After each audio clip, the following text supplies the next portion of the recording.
Bismillahirrahmanirrahim wabarakatuh. Waalaikumsalam warahmatullahi wabarakatuh. Ya, Selamat pagi, Ibu. apa kabar hari ini? Alhamdulillah. Luar biasa. Allahu Akbar. Alhamdulillahirabbil alamin. Bertemu kembali dengan Bu Maulida dalam keadaan sehat walafiat ya. Sebelum dimulai pembelajaran pada pagi hari ini, alangkah baiknya kita berdoa terlebih dahulu. Monggo Ibu Ketua Kelas Bu Ulin untuk memimpin doanya. Baik, Bu. Siap gerak berdoa mulai. Bismillahirrahmanirrahim. Rabbi zidni ilma warzuqni fahma. Amin. Alhamdulillahirrahmanirrahim. Anak-anak semuanya, sebelum Bu Maulida memulai pembelajaran pada pagi hari ini, coba apakah hari ini ada yang tidak berangkat? Ayo dicek coba teman sesepupu. Tidak masuk, Bu. Ayo, Bu. Masuk semua ya? Tidak masuk semua. Oh, tidak masuk satu. Kenapa itu? Sakit. Oke, semoga yang sakit segera diberikan kesembuhan oleh Allah dan tidak kambuh lagi. Amin. Nah, anak-anak, pada pertemuan minggu lalu kita sudah belajar tentang indahnya berbagi, berzakat, kemudian ada juga kita belajar tentang sedekah dan infak. Nah, pada pembelajaran hari ini kita akan belajar tentang peristiwa Fathu Mekah. Apa itu peristiwa Fathu Mekah? Nah, Maulida share dulu sebentar ya. Nah, peristiwa Fathu Mekah. Apa itu Fathu Mekah, anak-anak? Ada yang sudah tahu? Pembebasan kota Mekah. Kemenangan kota Mekah, Bu Guru. Iya, Fathu Mekah adalah menurut bahasa Arab, Fathu itu artinya pembukaan atau pembebasan, ya. Yang terjadi pada tahun 630, tepatnya pada tanggal 10 Ramadan 8 Hijriah, di mana Nabi Muhammad beserta 10.000 pasukan bergerak dari Madinah menuju Mekah dan kemudian menguasai Mekah secara keseluruhan tanpa pertumpahan darah sedikit pun, sekaligus menghancurkan berhala yang ditempatkan di dalam dan di sekitar Ka'bah.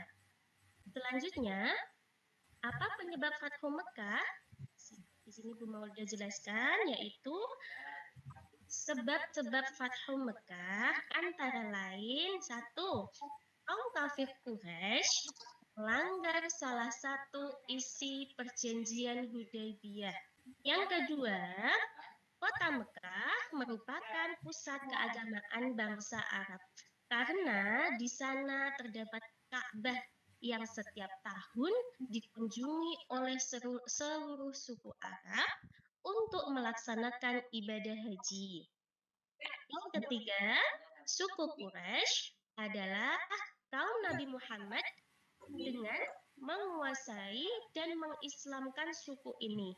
Maka beliau akan mendapatkan dukungan yang besar karena pengaruh serta kekuasaan suku Quraisy di Jazirah Arab. Nah, apa itu perjanjian Hudaybiyah? Pasti ada anak belum pernah mendengarkan ya, Hudaybiyah itu apa ya?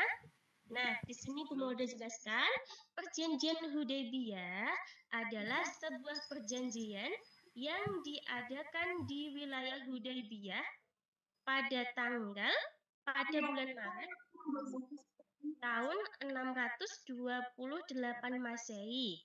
Kalau dalam Islam di bulan Zulqa'dah tahun 6 Hijriah. Nah, Hudaybiyah ini adalah nama tempat ya anak-anak. Nama tempat, nama lembah yang terletak di 22 km arah barat dari Mekah menuju ke Jeddah. Perjanjian Hudaybiyah merupakan perjanjian yang dilakukan oleh pihak kaum musyrikin Mekah dengan Rasulullah sekitar tahun ke-6 Hijriah. Perjanjian ini berletak di lembah Hudaybiyah. Tadi Bu Maulida sudah menjelaskan ya, itu nama suatu lembah, yaitu tempatnya di pinggiran Mekah. Awal perjanjian ini karena pada waktu itu rombongan kaum muslimin yang dipimpin langsung oleh Nabi Muhammad akan beribadah umroh. Namun kaum musyrikin menghalangi rombongan kaum muslimin yang hendak ke Mekah, sehingga Rasulullah pun mengajak mereka untuk bernegosiasi hingga mengadakan perjanjian damai. Nah, apa isi perjanjian Hudaybiyah? Yang pertama yaitu kaum muslimin dan kaum Quraisy tidak akan saling selama 10 tahun. Yang kedua, kaum muslimin tidak diperkenankan memasuki kota Mekah untuk menunaikan ibadah haji dan umroh tahun ini. Kemudian, ketika berhaji atau umroh tidak boleh membawa senjata dan tidak boleh tinggal di Makkah lebih dari 3 hari. Yang ketiga, kaum Quraisy yang melarikan diri dari pihak Quraisy kepada Muhammad bin Abdullah, bukan Nabi Muhammad ya, kepada Muhammad bin Abdullah supaya dikembalikan. Tetapi jika kaum muslimin yang datang kepada kaum Quraisy tidak dikembalikan. 4. Semua kabilah Arab bebas bersekutu dengan kaum muslimin ataupun kaum Quraisy. Kabilah yang bersekutu dengan salah satu pihak merupakan bagian dari pihak tersebut. Nah, anak-anak, pada waktu itu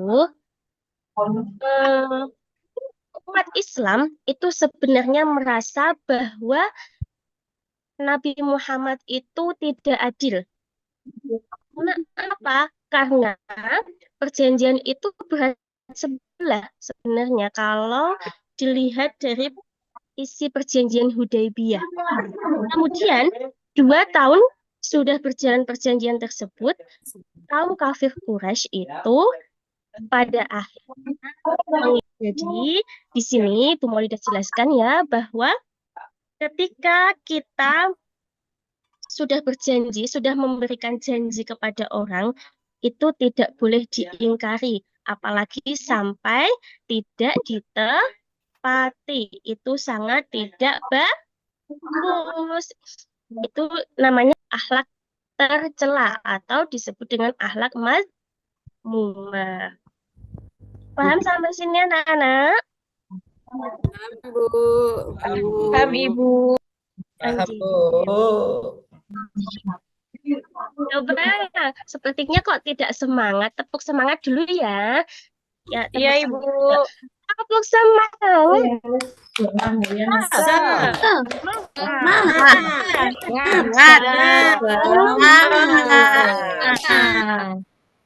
Ya, boleh ngantuk ya. Ibu. Oke, selanjutnya ini Bu Maulida ada pertanyaan untuk anak-anak semua. Oke, coba nanti bisa dikerjakan secara berkelompok. Kelompok 1 yaitu kelompoknya Bu Sri Indayani, nggih. Coba sebutkan isi dari perjanjian Hudaybiyah. Ibu. Kelompok kedua, Kelompoknya Bu Aprilia Horinawati, nggih? Mbak Aprilia, maaf. Kerjakan pertanyaan nomor 2, nggih, Mbak Aprilia, nggih. Siapa yang menyepakati perjanjian Hudaybiyah? Gampang sekali itu, ya. Yang ketiga, kelompoknya Pak Muhammad Abdul Razak. Hal apa saja yang ditolak oleh kafir Quraisy saat menyusun teks perjanjian Hudaybiyah? Kemudian, kelompok yang keempat, yaitu kelompoknya Mas Fendi Santoso, nggih. Udah kenapa Bu? Siap. Pertanyaan nomor 4, siapakah yang melaporkan penyerangan maksud saya Bani Bakar terhadap Bani Khuza'ah kepada Rasulullah? Nanti dijawab, nggih. Yang kelima, Sebentar Bu, ini buka buku dulu Bu, bukannya banyak. oh nggih. Nanti kalau ada yang mau ditanyakan, bisa bertanya sama Bu Maulidah dulu, nggih. Siap. Nomor 5, Mbak Istiqomah ya. Iya, Bu. Mengapa Rasulullah menolak permintaan maaf kafir Quraisy untuk memperpanjang perjanjian? Bon, coba dikerjakan dulu. Apabila ada yang kesulitan, boleh tanya dengan Bu Maulidah ya. Sudah selesai anak-anak? Sudah, Bu. Sudah Bu. Oke. Coba sekarang bisa dijawab. Siapa dulu yang mau jawab? Saya, Bu.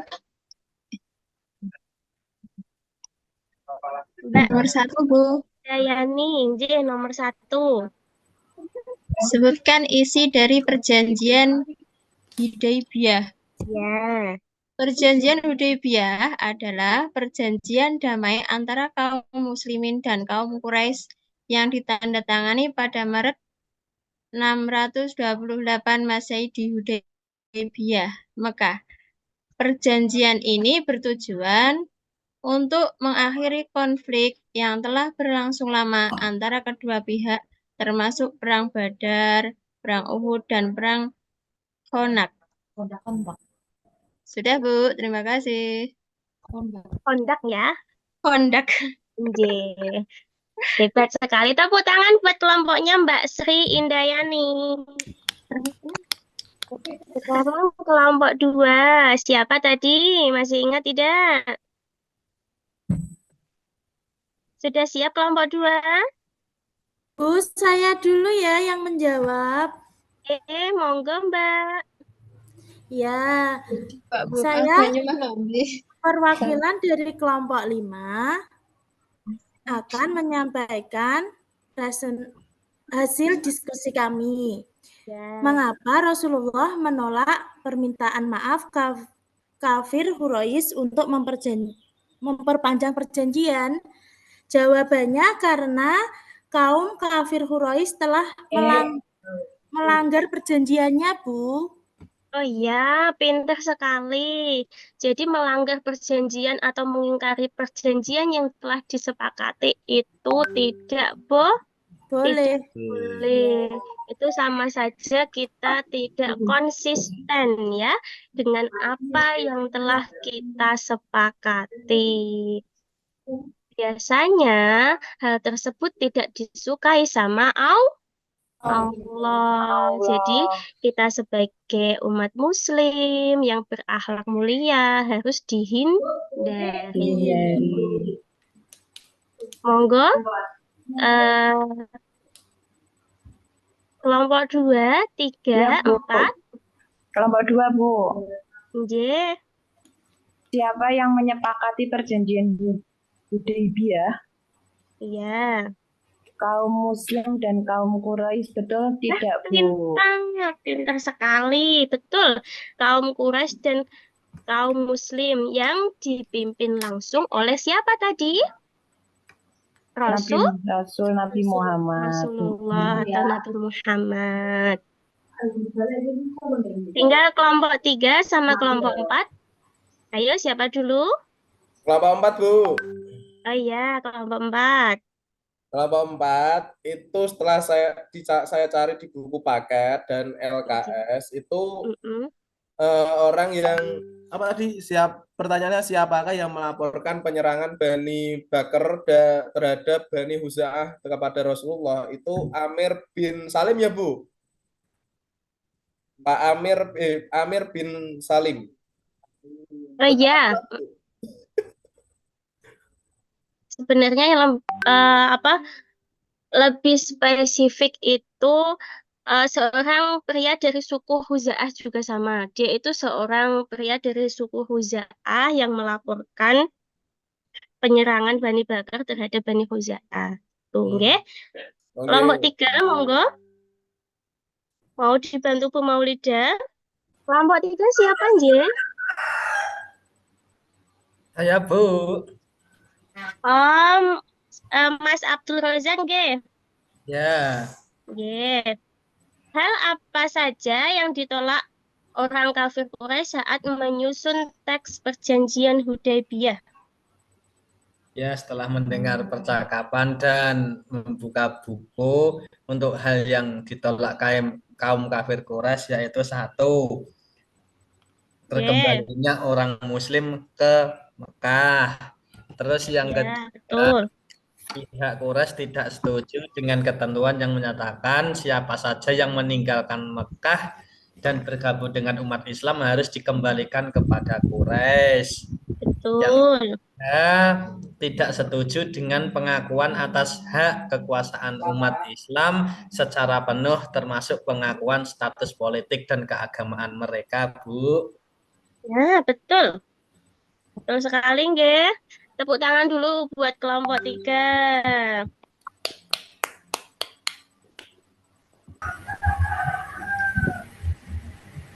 Sudah semua ya, berarti.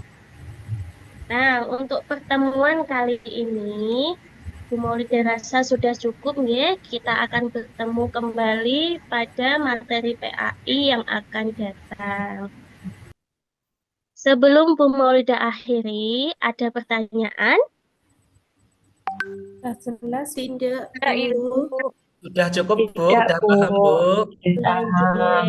Terima kasih. Bu Maulida akhiri. Apabila ada kata-kata yang kurang berkenan di hati kalian semua, Bu Maulida mohon maaf. Wassalamualaikum warahmatullahi wabarakatuh. Waalaikumsalam warahmatullahi wabarakatuh.